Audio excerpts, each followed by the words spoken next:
The human brain is the most complex structure in the universe.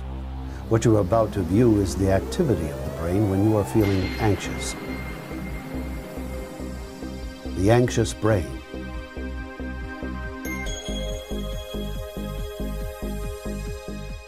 Different circumstances, imaginary or not, may trigger emergency signals in our brain.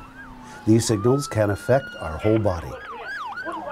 But before we explain what happens in the anxious brain, let's begin to explore the brain and its structures associated with anxiety.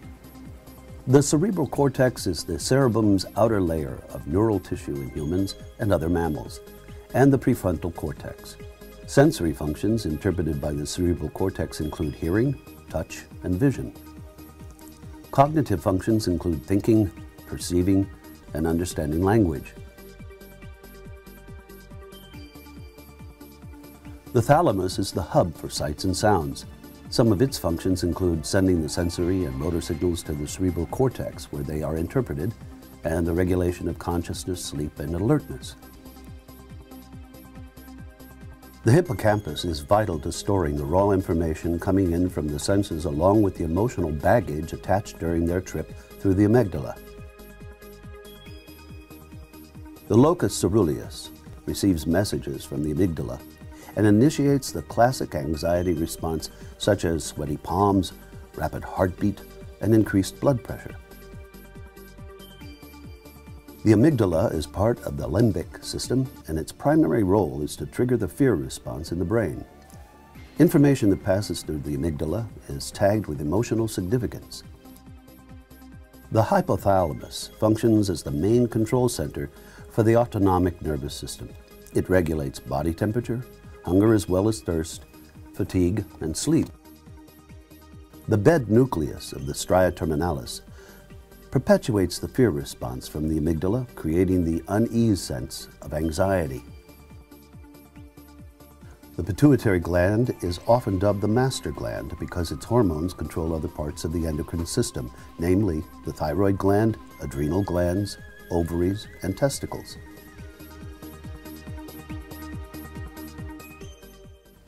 The activities in the brain usually take place in a matter of seconds. Fear is a normal response when something is wrong in our environment and may turn on an anxiety response inside humans and other animals.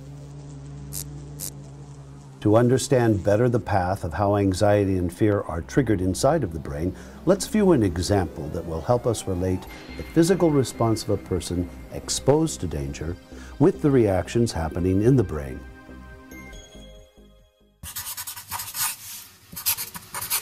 This is Jack, and he is studying at the kitchen table for a nursing exam. Unbeknownst to Jack, electric cables short circuit in the kitchen, creating a fire. Jack first perceives the sound of electric sparks and the smell of smoke. The fire alarm triggers, and Jack turns and sees the stove on fire. Then suddenly the stove bursts into flames, bringing Jack into a panicked state. Without thinking, he jumps out of his chair and rushes outside of the house. This is what we commonly know as the fight or flight response. Let's observe what happens inside of Jack's brain as he reacts to the situation.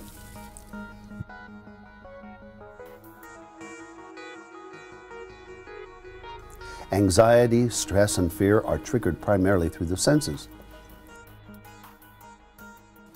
The signals from the visual and auditory nerves are first processed by the thalamus, which alerts the amygdala.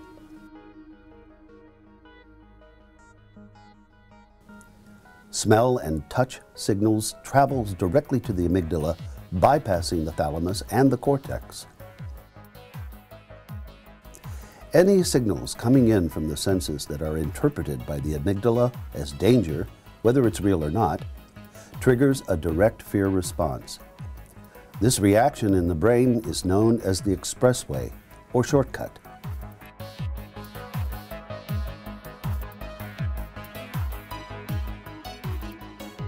When fear is activated by the amygdala, a series of automatic reactions are triggered in the brain and in the body. The hypothalamus and the pituitary glands activate the adrenal glands, releasing hormones and the neurotransmitter epinephrine, also known as adrenaline.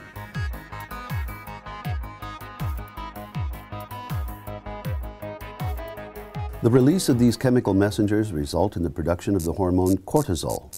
When too much cortisol is released, memories can become fragmented or lose context because it short-circuits the hippocampus, making it difficult to organize memories of a traumatic experience or a stressful situation.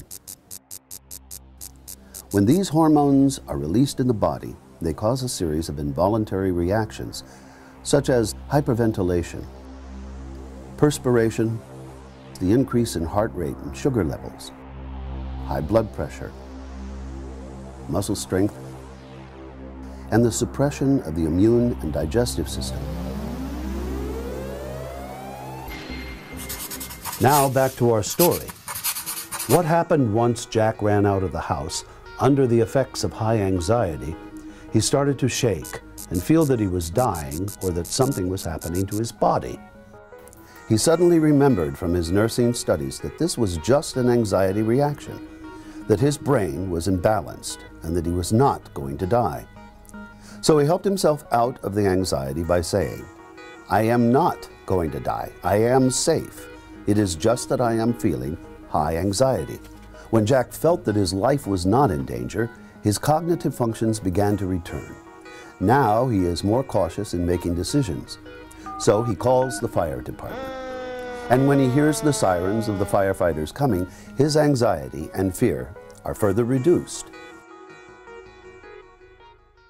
What happened in Jack's brain is that after the fear response was activated and he felt he was out of danger, the nervous system started sending signals from the thalamus to the cortex, the structure of the brain responsible for thinking and decision-making. Once the cortex analyzed the raw data, it sends an all-clear signal to the amygdala in the primitive brain, reducing the levels of fear. This is known as the high road.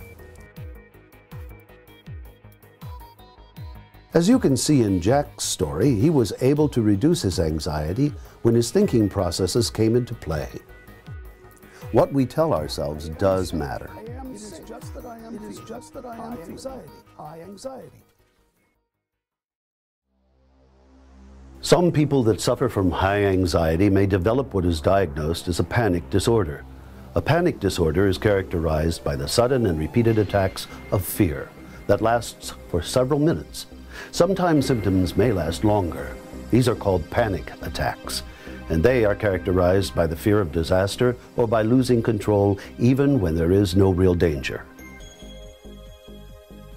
In these cases, the levels of the gamma-aminobutyric acid and the serotonin are abnormally low, and the amygdala does not respond to the signals from the cortex to slow down.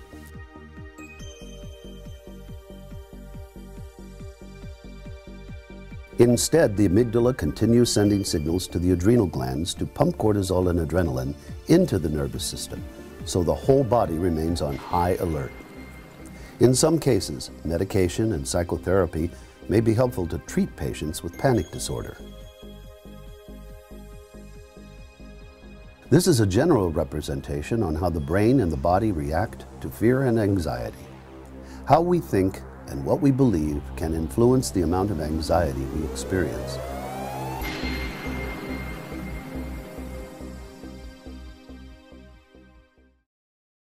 Hello. And about Jack. The firefighters were able to get there on time and put out the fire. His kitchen suffered some damage, but he was able to fix it, and he called an electrician to check all the electrical system in his apartment.